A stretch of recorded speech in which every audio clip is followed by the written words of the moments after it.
ಬಿಡದಿ ತೋಟದಲ್ಲಿ ಎಚ್ಡಿಕೆ ಔತಣಕೂಟ ಹಿನ್ನೆಲೆಯಲ್ಲಿ ಬಿಡದಿ ತೋಟಕ್ಕೆ ಭೇಟಿ ಕೊಟ್ಟಿದ್ದಾರೆ ಚುನಾವಣಾಧಿಕಾರಿಗಳು. ಚುನಾವಣಾ ನೀತಿ ಸಂಹಿತೆ ಹಿನ್ನೆಲೆಯಲ್ಲಿ ಭೇಟಿ ಕೊಟ್ಟು ಪರಿಶೀಲನೆ ನಡೆಸಿದ್ದಾರೆ. ಬಿಡದಿ ತೋಟಕ್ಕೆ ಚುನಾವಣಾಧಿಕಾರಿಗಳು ಭೇಟಿ ಕೊಟ್ಟಿರೋದು ಕುಮಾರಸ್ವಾಮಿ ಅವರ ಕೇತಗಾನಹಳ್ಳಿ ತೋಟದಲ್ಲಿ ಔತಣಕೂಟವನ್ನು ಆಯೋಜನೆ ಮಾಡಲಾಗಿತ್ತು. ಕೆಲವೇ ಹೊತ್ತಲ್ಲಿ ತೋಟಕ್ಕೆ ಮೈತ್ರಿ ನಾಯಕರು ಬರಲಿದ್ದಾರೆ. ಔತಣಕೂಟದ ಲೆಕ್ಕವನ್ನ ಚುನಾವಣಾಧಿಕಾರಿಗಳು ಪರಿಶೀಲಿಸಲಿದ್ದಾರೆ. ಅಂದ್ರೆ ಇಲ್ಲಿ ಚುನಾವಣಾ ನೀತಿ ಸಂಹಿತೆ ಇರುವ ಹಿನ್ನೆಲೆಯಲ್ಲಿ ಅಗತ್ಯಕ್ಕಿಂತ ಹೆಚ್ಚು ಖರ್ಚು ಮಾಡೋ ಹಾಗಿಲ್ಲ. ಜೊತೆ ಕೆಲವೊಂದು ರೂಲ್ಸ್ ಅನ್ನ ಫಾಲೋ ಮಾಡಬೇಕಾಗುತ್ತೆ ಈ ರೀತಿಯ ಸಮಾರಂಭಗಳನ್ನ ಆಯೋಜನೆ ಮಾಡುವಾಗ.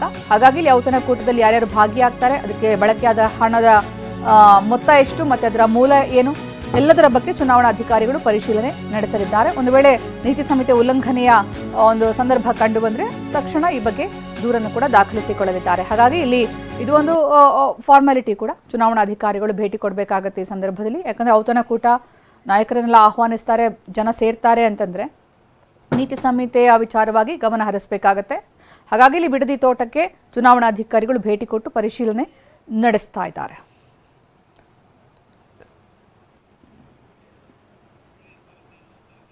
ಕೇತಗಾನಹಳ್ಳಿಯ ತೋಟದ ಮನೆಯಲ್ಲಿ ಔತಣಕೂಟವನ್ನು ಆಯೋಜನೆ ಮಾಡಲಾಗಿರೋದು. ಕೆಲವೇ ಹೊತ್ತಲ್ಲಿ ತೋಟಕ್ಕೆ ಮೈತ್ರಿ ನಾಯಕರು ಕೂಡ ಬರಲಿದ್ದಾರೆ, ಬಿಜೆಪಿ ಮತ್ತೆ ಜೆಡಿಎಸ್ ನಾಯಕರು. ಈ ಸಂದರ್ಭ ಈ ಹಬ್ಬದ ಮರುದಿವಸ ಮಾಡುವಂತಹ ಹೊಸತಳುಕು ಕಾರ್ಯಕ್ರಮಕ್ಕೆ ಸಂಬಂಧಪಟ್ಟಂತೆ ಡಿಕೆ ಶಿವಕುಮಾರ್ ಪ್ರತಿಕ್ರಿಯೆ ಕೊಟ್ಟಿದ್ದಾರೆ. ಎಚ್ಡಿಕೆ ಆಯೋಜನೆ ಮಾಡಿರುವಂತಹ ಔತಣಕೂಟಕ್ಕೆ ಸಂಬಂಧಪಟ್ಟಂತೆ ಏನ್ ಹೇಳಿದ್ದಾರೆ ಕೇಳೋಣ ಬನ್ನಿ.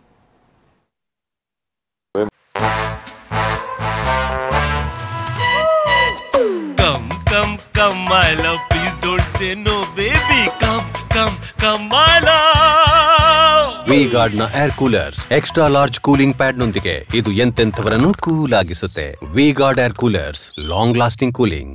ಮಠಕ್ಕೆ ಹೋಗೋದು ಪಾಪ ಸ್ವಾಮಿಗಳನ್ನ ಭೇಟಿ ಮಾಡೋದು, ಇವತ್ತು ಬೆಳಗ್ಗೆ ನಾವು ಭೇಟಿ ಮಾಡೋದು ಅಂತ ಟಿವಿಲಿ ಹೇಳ್ತಾ ಇದ್ರು. ನಮ್ಮ ಹುಡುಗರುಗಳು ಊಟಕ್ಕೆ ಅದೇನೋ ಒಂದು ಊಟ ಕೊಟ್ಟರು, ಇನ್ನು 500 ಜನಕ್ಕೆ ಪರ್ಮಿಷನ್ ತೊಗೊಂಡಿರಂತೆ, ಅದಕ್ಕೆ ಕಂಪ್ಲೇಂಟ್ ಫೈಲ್ ಮಾಡಿಸ್ಕೊಟ್ರು. ಈಗ ಅವ್ರು ಊಟ ಕೊಡೋದಕ್ಕೆ ನನಗೆ ಬಂದು ನೀವು ಯಾರೋ ಟಿವಿಯಲ್ಲಿ ಕೇಳ್ತಾ ಇದ್ದೀರಾ, ಏನವ್ರೇನೋ ಬಾಡೂಟ ಅನ್ನಾರ ಮಾಡ್ಕೊಳ್ಳಿ, ಯಾವ ಊಟಾರ ಹಾಕೊಳ್ಳಿ, ನಾನು ಹಾಕೊಳ್ಳಿ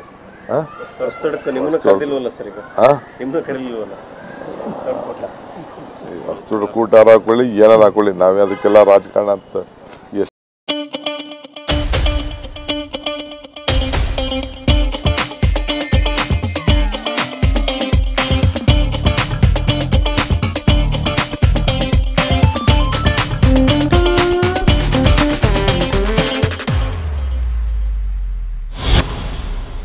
ಸಾವಿರ ಜನಕ್ಕೆ ಹಾಕೊಳ್ಳಿ, ನಮ್ಗೇನು ಬೇಜಾರೇನಿಲ್ಲ. ನೀವು ಓಟ್ ಬನ್ನಿ, ನೀವೇ ಟಿ ವಿಲಿ ತೋರಿಸ್ತಾ ಇದ್ರಿ, ನೀವೇ ಹೋಗಿ ಊಟ ಮಾಡ್ಕೊಂಡು ಬನ್ನಿ. ಎಲೆಕ್ಷನ್ ಕಮಿಷನರು ನೀವು ಎಲ್ಲ ಸೇರಿ ಊಟ ಮಾಡ್ಕೊಂಡು ಬನ್ನಿ. ಏನು ಮಠಕ್ಕೆ ಹೋಗೋದು ಪಾಪ ಸ್ವಾಮಿಗಳನ್ನ ಭೇಟಿ ಮಾಡೋದು, ಇವತ್ತು ಬೆಳಗ್ಗೆ ನಾವು ಭೇಟಿ ಮಾಡೋದು ಅಂತ ಟಿವಿಲಿ ಹೇಳ್ತಾ. ಇನ್ನು ಜೆಡಿಎಸ್ ಪಕ್ಷದ ಹೆಡ್ ಆಫೀಸ್ ನಂತಿರುವ ಬಿಡದಿ ತೋಟದ ಮನೆಯಿಂದ ಮದ್ಯ ಹಾಗೂ ಬಾಡೂಟದ ಘಮಲು ಹೊರಬರ್ತಾ ಇದೆಯಂತೆ. ಎಚ್ಡಿಕೆ ಭೋಜನಕೂಟ ಏನು ಆಯೋಜನೆ ಮಾಡಿದ್ದಾರೆ. ಜೆಡಿಎಸ್ ಪಕ್ಷದ ಹೆಡ್ ಆಫೀಸ್ ನಂತಿರುವ ಬಿಡದಿ ತೋಟದ ಮನೆಯಿಂದ ಮದ್ಯ ಹಾಗೂ ಬಾಡೂಟದ ಘಮಲು ಹೊರಬರ್ತಾ ಇದೆಯಂತೆ. ಎಚ್ಡಿಕೆ ಭೋಜನಕೂಟಕ್ಕೆ ಕಾಂಗ್ರೆಸ್ ಟಾಂಗ್ ಕೊಡ್ತಾ ಇರುವಂತಹ ರೀತಿ ಇದು. ಮದ್ಯ ಬಾಡೂಟದ ಘಮಲು ಹೊರಬರ್ತಾ ಇದೆ ಅಂತ ಎಕ್ಸ್ ಮೂಲಕ ಟ್ವೀಟ್ ಮಾಡೋ ಮೂಲಕ ಟಾಂಗ್ ಕೊಟ್ಟಿದ್ದಾರೆ ಕಾಂಗ್ರೆಸ್ ಕಡೆಯವರು. ಸೋಲಿನ ಭೀತಿಯಿಂದ ಬಾಡೂಟದ ವ್ಯವಸ್ಥೆಯನ್ನ ಮಾಡಲಾಗಿದ್ದು ಕಾರ್ಯಕರ್ತರಿಗೆ ಬಾಡೂಟದ ವ್ಯವಸ್ಥೆ ಮಾಡಿದ್ದಾರೆ. ಚುನಾವಣಾ ಆಯೋಗ ಕಣ್ಣಿಗೆ ಬಟ್ಟೆ ಕಟ್ಟಿಕೊಂಡಿರೋದು ಯಾಕೆ? ಭಯದಲ್ಲಿರುವ ಬಿಜೆಪಿ ಹಾಗೂ ಜೆಡಿಎಸ್ ಪಕ್ಷಗಳು ಮದ್ಯ ಮಾಂಸದ ರುಚಿ ತೋರಿಸಿ ಮತ ಕೇಳೋದಕ್ಕೆ ಮುಂದಾಗಿವೆಯಾ? ರಾಮನಗರ ಅಪರ ಜಿಲ್ಲಾ ಚುನಾವಣಾಧಿಕಾರಿಗಳು ಬಾಡೂಟದ ಆಮಿಷವನ್ನ ತಡೆಯದೆ ವಾಮಮಾರ್ಗದ ಚುನಾವಣೆಗೆ ಬೆಂಬಲ ನೀಡ್ತಾ ಇದ್ದಾರೆಯೇ? ಚುನಾವಣಾ ಆಯೋಗ ಕಣ್ಣಿಗೆ ಬಟ್ಟೆ ಕಟ್ಕೊಂಡಿರೋದು ಯಾಕೆ? ಇದು ಕಾಂಗ್ರೆಸ್ ಮಾಡಿರುವಂತಹ ಟ್ವೀಟ್.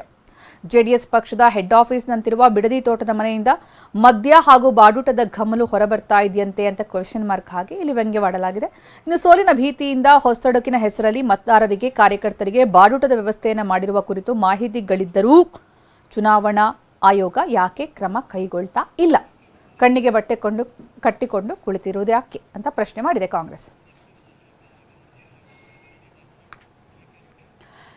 ಇನ್ನು ಕುಮಾರಸ್ವಾಮಿ ಬಿಡದಿ ಮನೆಯಲ್ಲಿ ಔತಣಕೂಟ ವಿಚಾರಕ್ಕೆ ಸಂಬಂಧಪಟ್ಟಂತೆ ಬೆಂಗಳೂರಲ್ಲಿ ವಿಪಕ್ಷ ನಾಯಕ ಆರ್ ಅಶೋಕ್ ಪ್ರತಿಕ್ರಿಯೆ ಕೊಟ್ಟಿದ್ದಾರೆ. ಬಿಡದಿ ಮನೆಯಲ್ಲಿ ಊಟ ಇದೆ.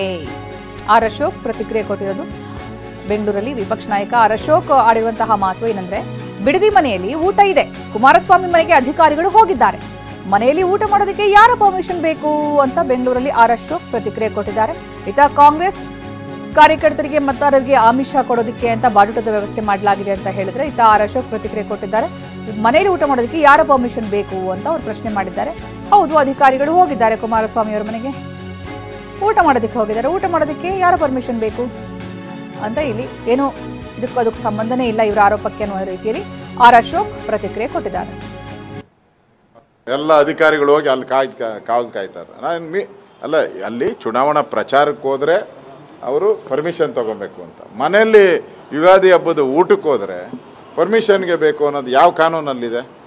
ಯಾವ ಕಾನೂನಲ್ಲಿದೆ ಅಂದರೆ ಅವ್ರಿಗೆ ಈ ಮೀಟಿಂಗ್ ಐತಲ್ಲ, ಇದು ಅವ್ರ ತಲೆ ಕೆಟ್ಟೋಗ್ಬಿಟ್ಟಿದೆ.